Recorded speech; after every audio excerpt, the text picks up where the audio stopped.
200 பொருட்களுக்கு ஜிஎஸ்டியை குறைச்சிருக்காங்க. எப்பவெல்லாம் வட மாநிலங்களில் தேர்தல் வருகிறதோ அப்பெல்லாம் சரக்கு மற்றும் சேவை வரி குறைக்கப்படும். ஏன்? மக்களுக்கு வரி சுமையாக இருக்கிறது. அப்ப மக்களுக்கு சுமையாக இருக்கிற வரியை விதிக்கிற நீ ஆட்சியாளன் தானா? நீ உண்மையிலேயே ஒரு நல்ல ஆட்சியாளன் தானா?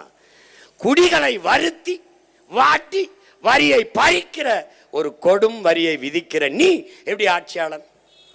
இப்படிப்பட்ட ஆட்கள் வருவார்கள் என்று 2000ற்கு மேற்பட்ட ஆண்டுகளுக்கு முன்னாடி எங்களுடைய மூதாதை வள்ளுவ பெருமகனார் வேலோடு நின்றான் இடுவென்றது போலும் கோளோடு நின்றான் இரவு என்று பாடுறாப்ல.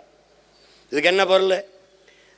வேல் வச்சுக்கிட்டு அரசாட்சி செய்கிற மன்னன் குடிகளின் நிலைமை தெரியாம வரியை விதிச்சு கடும் சுமையை, பெரும் பாரத்தை, பெரும் கஷ்டத்தை வரியாக விதிச்சு, குடிகளின் நிலைமை தெரியாம வரியை விதிச்சு வசூலிக்கிற முறை இருக்கிறதே, அது எப்படிப்பட்டது?